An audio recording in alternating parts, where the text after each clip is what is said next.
Hello and welcome back to Unit 9 of Modern World History. In this unit, we're going to focus on the Great War and the Russian Revolution. Now, when I say the Great War, what I mean is, you may know by World War One, right? But at the time of the war, they didn't realize there was World War One out of two or out of however many we're gonna end up ultimately having in the world today. But nevertheless, it was called the Great War due to the massive scale on which it occurred. Now, the 1900s, generally speaking, is going to be characterized by warfare on a global scale.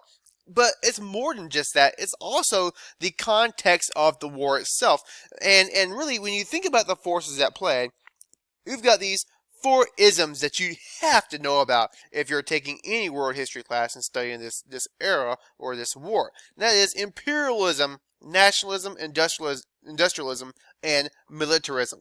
So, let's get started and just look at them one at a time. We've already spent a lot of time talking about each of these concepts, but if you look at nationalism as deep devotion to one's country, it's centered on this notion of commonality, common identity, common history, common struggle, common territory, common language, you name it.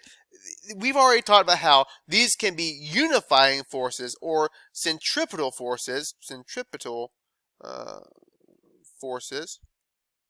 or they can be forces that break apart. In other words, a centrifugal forces, right? This should be a T. So it can be one or the other. And when you look at the things that have happened up to this point, you can identify the forces that play. You look at, for example, Germany, Italy. These are examples of centripetal forces. But you also look at issues like in Austria-Hungary, the differences between different ruling groups within China and Japan. You can see a little bit of both the unifying forces of nationalism as well as those that break apart. So, nationalism has led to major rivalries between European states. Imperial possessions for markets and resources. Countries compete for these things. They compete for the exploitation of other countries and continents, like we saw with the scramble of Africa. And there's also going to be territorial disputes over geopolitics, among other things. And so, imperialism is associated with that. Fueled competition between Europeans, because we know that they're trying to gain resources so that they can promote their own industrial and economic growth. We can also understand how imperialism is going to bring out nationalistic feelings in those who have been suppressed and oppressed by imperialistic nations. And it also is going to deepen distrust between Europeans as they continually challenge one another. Militarism, because of this distrust and these imperial struggles, is going to lead to an arms race. All right, so what we see here is that each one of these European imperial powers is going to continue to create powerful modern weapons. And we've already seen manifest itself in the form of some of the naval achievements, but we're going to start seeing other things more than just the invention of strong ships and modern navies and machine guns. We're going to see killing power in ways that we've not been able to witness it yet. To take this quote right here that really sums it up well from your textbook, the entire able-bodied population are preparing to massacre one another. Though no one, it is true, wants to attack, and everybody protests his love of peace and determination to maintain it, yet the whole world feels that it only requires some unforeseen incident, some unpreventable accident for the spark to fall in a flash and blow all Europe sky high. And so, when you look at the last of these isms, industrialism, and then you apply the ability to quickly make machine-made goods, machine-made products in the form of weapons, it maximizes the killing potential of these European armies. So you've got all of the ingredients for a global war. Nationalism, militarism, industrialism, and imperialism. So this distrust brought about by the four isms led to a series of weird alliances. And I like to think of it with my students, maybe this is trivializing it a little bit, but I like to think of it as kids on a playground. And you got, let's say you got a few people over here in your posse, and they got a problem with a few other kids over here in this other clique, and you're just waiting for one kid to throw a punch, and next thing you know, if the teacher doesn't stand there and mediate this, you're gonna start seeing everyone throw blows once the first punch was thrown in. Everyone's got to get involved. And so when you look at this, the Triple Alliance, Bismarck was the Chancellor of Germany, and he's thinking it's all the French. He believes that if he's able to isolate France, all right, and remember, now we're not talking about the war yet. What we're really looking at in context is countries are trying to prevent war by gaining power at the expense of others and limiting the weakness of others. So everyone's kind of thinking these thoughts about how war could be inevitable, like we just talked about. And so Bismarck, the Chancellor of Germany, who we've already talked about a little bit in the previous unit, thinks that the French are the bad guys. He thinks that if we can isolate these crazy French people, we would be able to preserve European peace. Now remember, he was the one dealing with Napoleon III, and we've already seen Napoleon III a few times in the course. The most recently was his involvement in Mexico. So you could probably make a case, or at least understand why, if you're thinking it from a nationalistic standpoint, from the Germany perspective, you could kind of understand what he's thinking here. And so he believes that if he can isolate France, he can preserve European peace. And so he brings about this Triple Alliance, which is going to involve Austria-Hungary, Italy, and Germany. And later, Russia is going to get in on this. So now, Germany is on the eastern side of France. Austria-Hungary is kind of to the south and kind of in the eastern part of Europe. And then Italy is in the southern portion as well. And all these countries here kind of surround, in some form or fashion, the French. And so this here was his grand idea. He had this treaty with those other countries and thought that, well, as long as we are in agreement with them, France isn't going to try nothing. But then Kaiser Wilhelm II ousted Bismarck. So Bismarck and all of his real politics that we talked about is gone. And this is because the Kaiser didn't want to share power. He wanted to show off Germany's greatness. And so his greatest pride was the military. Alright, so here is this militarism again. He even has a comment written down, a quote, I and the army were born for one another. Should have quotation marks right here. And so this here is Kaiser Wilhelm II's mentality during this very volatile time period.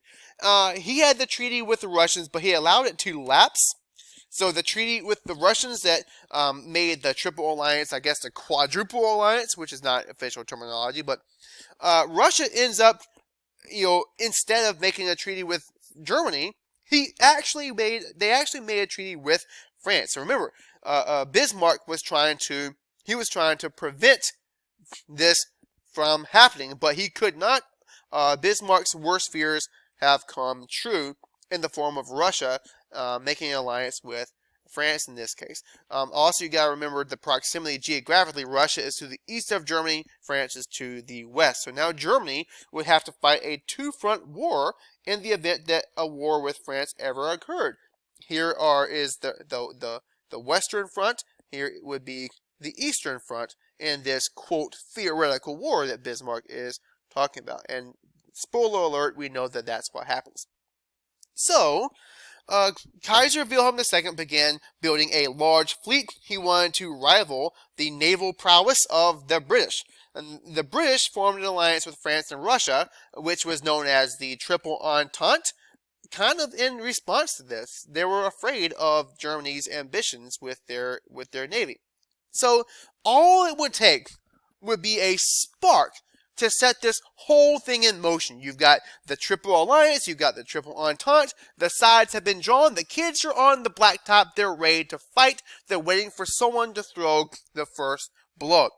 And that blow is going to come in this region known as the Balkans, in the most similar, I guess, seemingly obscure of instances that eventually just led the whole thing out of control in a spiral that brings everyone in Europe together in this war. Alright, so the Balkans are incredibly ethnically diverse. There are a bunch of different nations that exist in this region. You can see it right here in the map. In Austria-Hungary, you've got basically your Slavic group, which is going to be all of these areas. You can't really see the lines very well. Maybe I can zoom this out and show you. So you've got the Slavic groups. And you notice you have a lot of Slavic people living within the Austro-Hungarian Empire. You've also got these different national groups that live within this area known as the Balkans. When we talk about the Balkans, we're looking at this region right here. And we will see the Balkans later on in the course as well. But all this ethnic diversity leads to conflict because they're all being controlled by the Austro-Hungarian Empire. And they were, the Austro-Hungarians had to have they have to be strong leaders in order to keep all these people in check, as we've already discussed. So many of these Slavic groups were fighting for independence. They wanted to be their own country, independent of Austro-Hungarian rule. Serbia was also a Slavic country, and you can see Serbia right here. All right. And they wanted to control all land containing Slavic people. Russia was also Slavic. So here's the thing. And notice that Russia, even though Russians are Slavic, in terms of nations. So there are many other national groups in Russia that are not. But the Russians sympathized with Serbia and with the other Slavic people in the region. Austro-Hungary annexed Bosnia and Herzegovina, and Bosnia and Herzegovina is right here.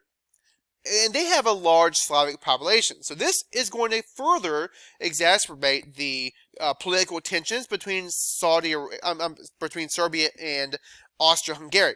Now, Archduke Franz Ferdinand visits Sarajevo, which is the capital of Bosnia. And he was just cruising in his convertible with his wife Sophie. And we're going to have an unfortunate chain of events occur during this trip. And this is going to manifest itself in the form of this guy right here, Gavrilo Princip. And he is a member of the Black Hand, the only thing I wrote in all of this entire series in black ink prior to my instructional videos. And so what he does is he is a member of a secret organization that's been on liberating Bosnia from Austro-Hungarian rule. And so he had kind of crafted up this plan by which he was going to kill the Archduke. Now, Franz Ferdinand, the Archduke, is the heir, hope I spelled that right, to Austria's throne, Austrian throne.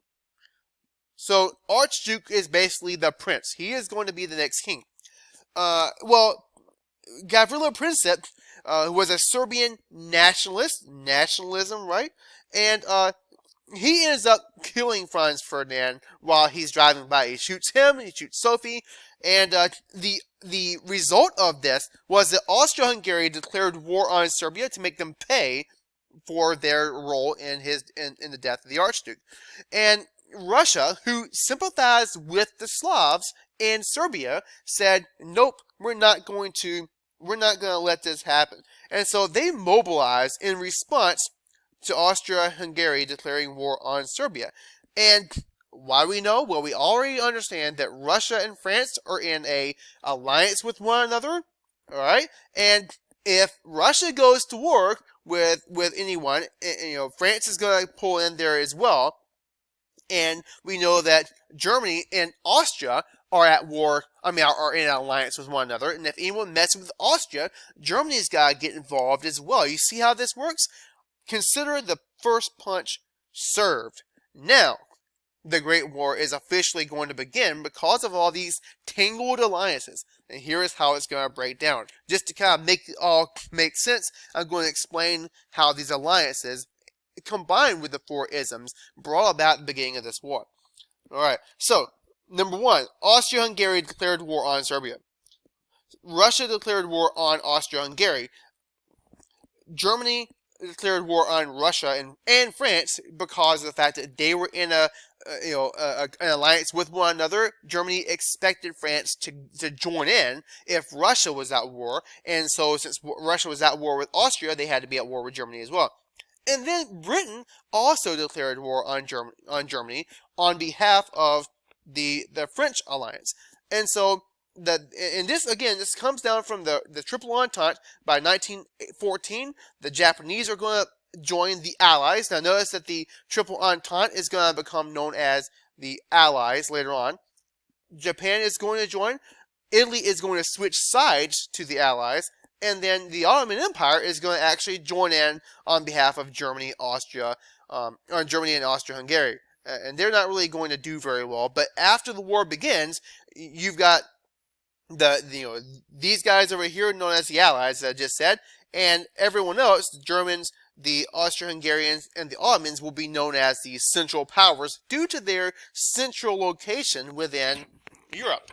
And so Germany is going to be the first to attack, and they do so with a tactic that's supposed to end the war super fast due to the industrial nature and the killing power of these modern weapons. And they intend to attack France first, and then end with Russia and subdue them both very, very quickly. But as we're going to find out, it does not work out that way.